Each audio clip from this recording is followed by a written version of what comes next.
पाऊस कधी असा कधी तसा. पहिला पाऊस आणि इंद्रधनुष्य पाहण्याची उत्सुकता कधी संपू नये. रस्त्यातून बँड वाजत निघालेला पाहायची हौस संपली की बालपण संपलं असं समजावं.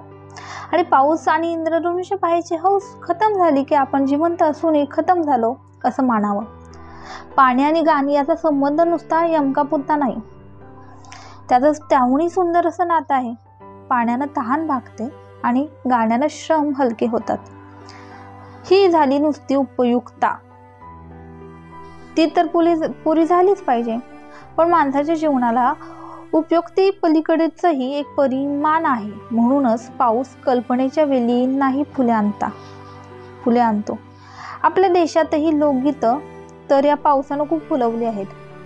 मल्हारासारख्या रागातल्या चिजा सुद्धा मेघगर्जनेने चमकून उठल्या आहेत. पावसाच्या धारात न्याहून निघाले आहेत.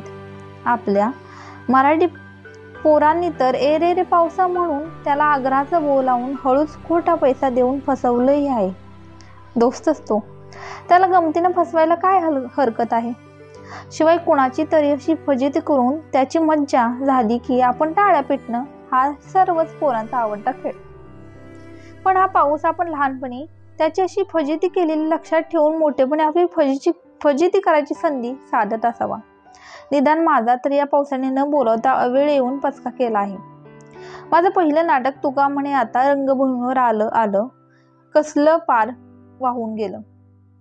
हे नाटक पुण्यात चक्क नोव्हेंबर महिन्यात धो कोसळलेल्या पावसानं साफ धुवून काढलं होतं. तुकोबाच्या वह्या इंद्रायणीच्या डोहातून थरण्याच्या प्रसंगावरचं ते नाटक. निदान ते तरी पावसानं असं बुडवायला नको होतं. बरं, नोव्हेंबर हा काही पावसाचा महिना नाही. त्या घटनेला झाली होती 30-32 वर्ष. पण तो माझ्या नाटकावर आकाशीची कुऱ्हाड कोसळल्यासारखा आलेला पाऊस मात्र माझ्या चांगल्या लक्षात राहिला. तो नाटक धंद्यातला अवर्षणाचा काळ होता. कुलवधू किंवा देवमाणूस यासारखे अपवाद वगळले तर महाराष्ट्राचं नाटक वेळ एकाकी बरं झालं होतं. अशा या विपरीत काळात पुण्यातल्या भानुविलास थिएटरात तुका म्हणे आताचा पहिला प्रयोग. आमच्या नाटकाच्या दिवशी जमिनीवर लोक तिकीट घ्यायला जमायच्या आधी आकाशात ढग जमले आणि जो पाऊस सुरू झाला तो आवरेनाच. तरी चांगली 60-70 माणसं नाटकाला आले होते आणि शेवटपर्यंत बसली होती. जाणार कशी? बाहेर धोध पाऊस. नाटकाला येण्यापासून पावसाने त्यांना अडवलं, पण नाटक अर्धवट टाकून जाण्यापासूनही त्यांना त्याच पावसानं अडवलं. हे उपकार काय थोडे झाले? हे थोडंसं चोरांनी घर लुटून न्यावं आणि घर मालकाच्या जाताना फाटकाचं दार बंद करून जावं या आज्ञेनुसार. फाटकाचं दार बंद करून जाण्याचं सौजन्य दाखवावं अशापैकी झालं. दुसऱ्या दिवशी तसाच पाऊस. या खेळाला उपस्थिती 30-35 पर्यंत. बाहेर परिस्थिती मात्र पुण्यात भानुविलास नावाचं बेट आहे असं वाटण्यासारखी. तिसऱ्या दिवशी पाऊस पडला. इजा झाल्यावर तिझा का होऊ नये.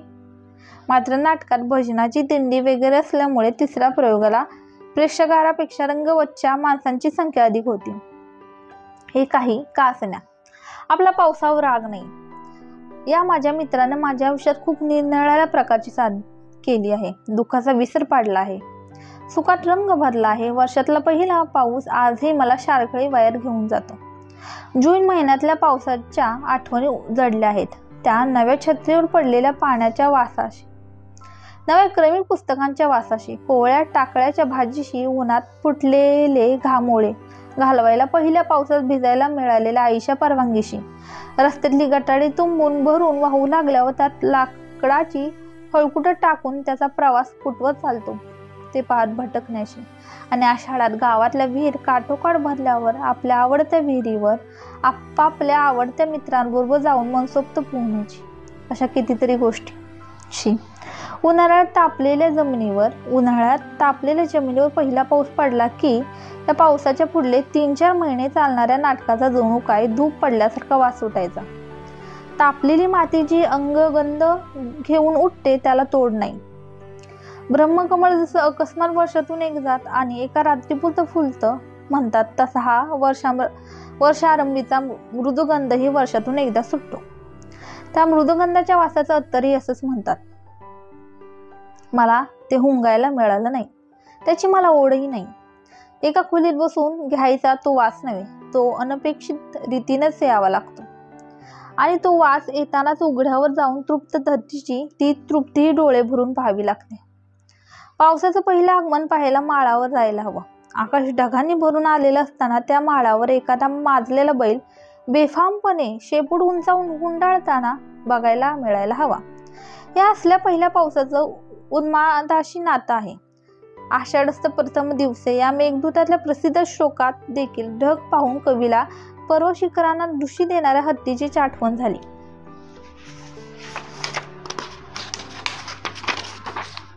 होती. अशा उन्मट ढगातून वीज खेळायला लागल्यावर तिचा संसार तरुण शरीरातही व्हावा यात काय आश्चर्य. या जलधारात न्याहून निघालेल्या ललनांच्या स्वखुशीने प्रियकराला दिलेल्या आलिंगनाच्या स्मरणानं चारुदत्तालाही काय पण कुणालाही तेची पुरुष देवाचे असे म्हणावसे वाटणार. पाऊस हा असा बालकांना नाचायला लावणारा, तरुणांना मस्त करणारा आणि वृद्धांना पुन्हा एकदा शैशवाच्या आणि तारुण्याच्या स्मरणानं विव्हळ करणारा असतो. ज्याची उत्कटेने वाट पाहिली जाते असा हवासा वाटणारा 4 महिन्याचा पाहुणा. म्हणून त्याच्या आठवणी भारतीयांसारख्या गरम हवेत राहणाऱ्या गाण्यात गुंफाव्याशा वाटतात. इतकंच कशाला भारतीयांसारख्या गरम हवेत राहणाऱ्या गाण्यात गुंफावे लागतात. इतकंच कशाला वयस्क माणसं अनुभवांचा आधार देताना बापरे मी 4 पावसाळ्यात जास्त पाहिले आहेत म्हणतात. 4 उन्हाळे नव्हेत. हा पाहुणा 4 महिन्याचा खरा, पण प्रत्येक महिन्यात त्याच्या वागणुकीत किती मजेदार बदल झाले असतात. मात्र हा बदल मोठ्या शहरात राहून पाहायला मिळत नाही. शहरात तो फक्त पाण्याचा पुरवठा करणारे तळे भरून देणार बस एवढी त्याची ओळख. फार तर क्वचित पाण्यानं भरलेले रस्ते, तुडुंब भरून वाहणारी गटारं आणि अडलेली रहदारी असल्या गोष्टीतून त्याचं अस्तित्व जाणवतं. पावसाची खरी कर्तबगारी पाहायला शहरापासून दूर जायला हवं. विस्तीर्ण शेत हवी, फुपाट वाहणारे ओढे पाहायला हवेत, नदीचं भरत जाणारं पात्र पाहायला हवं. खिडकीतून दिसणारा आकाशाचा कोपरा नव्हे तर सारं आकाश ढगाने भरलेलं दिसायला हवं. पावसाच्या आगमनाची वार्ता आणणाऱ्या वाऱ्यानं टपल्या मारल्यामुळं वृक्षाची माती झेलताना दिसायला हवीत. तेव्हाच कुठे पावसाची जवानी म्हणजे काय ते कळतं. आणि हे सर्व पाहताना आपणही देहान आणि मनानं जवान असायला हवं हेही तितकंच खरं. असा एक जवान पाऊस 35 वर्षापूर्वी मला भेटला होता. मी 22-23 वर्षाचा होतो. सर्व्हिस मोटार नावाची त्याकडे एक अजब वाहन व्यवस्था होती. त्या मोटारीत बसणारी माणसं गतजन्मीची मेंढळ आहेत अशी त्या मोटार अड्ड्यावरच्या एजंट नामक माणसाची कल्पना असायची. आणि त्या श्रद्धेने जिथं 25 माणसांनी दाटीवाटीने बसावे लागेल अशा त्या बसमध्ये तो बिनतिकट 60 माणसं कोंबायचे. फ्रंट सीटवर बहुधा फौजदार असायचे, त्यामुळे तक्रारीला जागा नसे. तक्रार करणाऱ्याला उतरा एवढंच उत्तर मिळायचं. तसल्या या मोटारीच्या हौदात म्हणजे मागल्या बाजूच्या 2 बाकांच्या मधल्या पोकळीत बसून ज्यांना प्रवास घडला त्यांना जीवनातला इतर सारा प्रवास फुलांच्या पाकळ्यावरून पावले टाकत चालल्यासारखाच वाटला असणार. अशा त्या हौदात बसून मी पुण्याहून सांगलीला निघालो होतो. पानाचंद मोटार सर्व्हिस ही काय नाव होतं. पानाचंद मोटार सर्व्हिस की काय नाव होतं हे पानचंद शेटजी त्या मोटारीचा उपयोग अधूनमधून कत्तलखान्यात बोकड पाठवण्यासाठी करत असावेत. नुकताच आषाढ लागलेला, दुसऱ्या महायुद्धातले पेट्रोल कपातीचे दिवस, त्यामुळे त्या बसेस गॅस फ्लॅटवर चालायच्या. वेग अमर्याद म्हणजे ताशी कधी 10 मैल तर कधी 9. डक्याव करत गाडी चालायची. बऱ्याचशा बैलगाडीत देखील आम्हाला ओव्हरटेक करून जात असाव्यात. आकाश नुसतं ढगांनी भरलेलं म्हणजे थिएटरात नुसता ड्रॉपचा पडदा पडलेला समानी नाटक सुरू होऊ नये अशी व्यवस्था. हौदात आम्ही नुसते शिजून निघत होतो. वाटेत मोटार कुठे थांबली तर पाय मोकळे करायला बाहेर पडू म्हणावं तर तेही अशक्य. आपण पाय मोकळे करत असताना एजंटना आणखी शिटा घुसवल्या तर काय करावं. ड्रायव्हर, किन्नर, फ्रंट सीटवरचे फुकट फौजदार, अगर तस्मत सरकारी अधिकारी,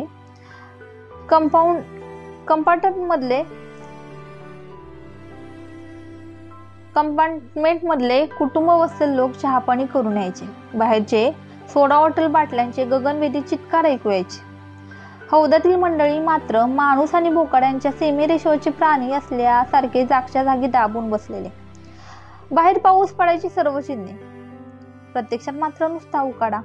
बसमधल्या हजर स्त्री वर्गाची अजिबात दखल न घेता त्या जीवघेण्या उकाड्यात कुटुंबातील स्त्री वर्गाची वाजवीपेक्षा घनिष्ठ संबंध दर्शवणारे उद्गार हौदातून निघाल्यामुळे मी की काय कोण जाणे एकदम पाऊस सुरू झाला. खिडक्यांना मेन कापड्यासारखं काहीतरी पुण्याहून पानाचंद सर्व्हिस निघाली तेव्हाच बांधलं होतं. त्यामुळे पाऊस आल्याची वार्ता हौदात बैठक मारलेल्या आम्हासारख्या हतभाग्यांना प्रथम टपाव सुरू झालेल्या ताशामुळे आणि काही क्षणांनंतर तिथून चालू झालेल्या अभिषेकामुळे कळली.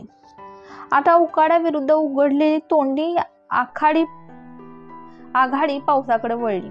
मोटार ज्या अवस्थेत कणत चालली होती आणि क्षणाक्षणाला ज्या रीतीनं हौदातील प्रजा बसल्या बसल्या एकमेकांना आदळत होती त्यावरून पानाचंद सर्व्हिस खंबाटकीचा घात चढून राहिली आहे एवढाच काय तो अंदाज आम्हाला आला होता. बाहेर पावसाचा जोरही वाढला असावा, कारण हौदवासियांवरचा लघुरुद्राभिषेक संपूर्ण महारुद्राभिषेक सुरू झाला होता. मोटारीच्या असल्या गळक्या बॉड्या बांधणाऱ्यांच्या आई संबंधी 1-2 जोरदार शब्द उच्चारले गेले आणि त्यानंतर काय झालं कोण जाणे. पानाचंद सर्व्हिसचा वेग शून्यावर आला आणि मोटार बंद पडली. इंजिन तापल्यामुळे गाडी बंद पडली हे किन्नरच्या तोंडचे उद्गार ऐकून बहुतेक सर्वांच्या भुया अचंबानं उंचावल्या. वरून इतकं पाणी कोसळत असताना इंजिन तापावं याचं सगळ्यांनाच नवल. ती मोटार इतका वेळ थांबली की इंजिन तापून गरम झाले की कायमचं थंड पडले कळेना. काही वेळानं वरून पाणी गळायचं बंद झालं. टपावरचं ताशा वादनही थांबलं होतं. त्याकाळी सर्व्हिस मोटारीत धूम्रपानाची मनाई वगैरे काही नव्हती. त्यामुळे विडांच्या धुऱ्याने प्राण कोंडला होता. शिवाय चारही बाजूने ते मेन कापड. तेवढ्यात कुणीतरी ते हळूच किलकिल करून बाहेर पाहिलं आणि घाटातच कुठेतरी गाडी बंद पडल्याचं ध्यानात आलं. तिथे बाहेर उतरलो तर नवी पॅसेंजर चढायची भीती नाही अशी खात्री झाल्यामुळे हौदाचं ते मागलं दार उघडून भिडू बाहेर पडायला लागले. पावसाची रिपरिप थांबली नव्हती, पण मेलं कोंबडं आगीला भीत नाही तशी भिजली मेंढळही पावसाला भीत नाहीत. या नायाने इतका वेळ चाललेल्या या तपाभिषेकानंतर आता आणखी भिजायचं काय उरलंय असा विचार करून मीही बाहेर पडलो. हौदातून नुसता बाहेर आलो आणि नरकातून स्वर्गात येणं म्हणजे काय याचा इहलौकिक अनुभव घेतला. याच्या यावत कवींच्या उपमांना ओलांडून जाणं ते दृश्य होतं. कुठल्या तरी अज्ञात शक्तीच्या कृपेनं पानाचंद सर्व्हिस खंबाटकी घाटाच्या माथ्यावर येऊन बंद पडली होती. हौदातल्या त्या भट्टीतलं ते उकडणं कुठं नाहीसं झालं होतं. हवेतल्या गारव्याला तर तोड नव्हती. त्या डोंगर माथ्याहून खाली पसरलेला तो हुशार भूप्रदेश पाहून डोळे निवले. सकाळपासून गोशात होतो. बाहेर आल्यावर मोक्ष मुक्ती निर्वाण साऱ्यांचा अर्थ समजल्यासारखं वाटत होतं. आकाश देखील संपूर्णपणे ढगांनी भरलं होतं. पुण्यापासून एकच काळा ढग आमच्या मोटारीवर शॉवरबाथ सारखा कोसळत असावा, कारण दूरवर उन्हाचे चौकोन दिसत होते. जमिनी देखील सगळ्या हिरवळल्या नव्हत्या. कितीतरी शेतं आपली काळी भोर अंगकांती मिरवत पहिलवानांनी आखाड्यातील माती आणि तेल चोपडून आडवं व्हावं तशी पडली होती. मधूनच त्यांच्या अंगावरून ढगांची चावली हिंडत जायची. काही ढग गल्लीतल्या टोळ भैरवांसारखे निघाले होते. दूर क्षितिजापाशी एक विस्तीर्ण जलाशय चिपचाप थंडगार होऊन पडला होता. त्या डोंगर माथ्यावर आपला आजन्म मुक्काम पडला तर फिकीर नाही अशा थाटात मी त्या भुरभुरत्या पावसात उभा होतो. आता भिजण्याचं भय लाज सारं काही हरपलं होतं. ते भिजणं व तो गारवा एखाद्या जुन्या गाण्याच्या सुरासारखा आजही माझ्या मनाला बिलगून आहे. यानंतर गेल्या इतक्या वर्षात मी खंबाटकी घाटातून एक मोटारीने आलो गेलो आहे. मोटार माथ्यावर आली की तिथे थांबावंसं वाटतं, उतरावंसं वाटतं. पावसाळ्यातच नव्हे होत सुद्धा. कारण खंबाटकी घाटात ज्या ठिकाणी आमची पानाचंद सर्व्हिस मोडून पडली होती तिथं क्षणभर का होईना मी फक्त त्या दिवशीचा होत असतो. त्या क्षणी तो पाऊस तसाच पडतो. तो गारवा तसाच येऊन अंगाला लपटतो. तो पुष्परागा सुगंधित सारखी बालगंधर्वांची रेकॉर्ड एखाद्या इडली डोश्याच्या वासानं कोंदलेल्या हॉटेलातल्या रेडिओवर वाचताना कानी पडली तरी ते हॉटेलांचं सुद्धा क्षणार्धात ओपेरा हाऊस होऊन जातं. ते वेटर बिटर विरघळून जातात. पदार्थांच्या वासाऐवजी धुपाचा वास दरवळतो आणि जगात मी आणि स्वतःचं वातावरण घेऊन आलेले ते गाणं एवढंच उरतं. पाऊस ही असली जादू करतो. गाण्यासारखीच पाण्याला सुद्धा आपल्याला अलगद कुठंतरी उचलून घेऊन जायची किमया साधलेली असते. वाहत्या पाण्यात पाय बुडून बसलो की आपण तसे आपल्यातच बुडून जातो आणि हे पाणी आकाशातून कोसळत येत असेल तर मग काय विचारायला नको. डोंगरावरून दरीत कोसळणाऱ्या धबधब्यात अशी काय जादू असते. पण खंडाळ्याचा घाट आला की पावसाळ्याच्या दिवसात आगगाडीतल्या आबालवृद्धांचे डोळे धबधबा दिसावा म्हणून आतुरतेने वाट पाहत असतात. खंबाटकीच्या घाटात माझी पावसाची काही पहिली गाठ पडली असं नाही, पण त्या घाटमाथ्यावर मी पावसाला कडकडून भेटलो. यापूर्वी मी पावसात भिजलो होतो, त्यानंतरही भिजलो नाही असं नाही. तसे त्यानं मला जाम झोडपून काढलं आहे. पण जगात फक्त मी आहे आणि मला भिजवणारा तो पाऊस आहे, बाकी कोणीही नाही असा होऊन भिजलो तो त्याच वेळी. जीवनातल्या निरनिराळ्या उन्मादक पहिल्यापणासारखं ते भिजणं. त्या पहिलेपणाची गोडी त्यानंतरच्या भिजणाऱ्यांना कशी येणार? त्या पहिलेपणाची गोडी त्यानंतरच्या भिजण्याला कशी येणार?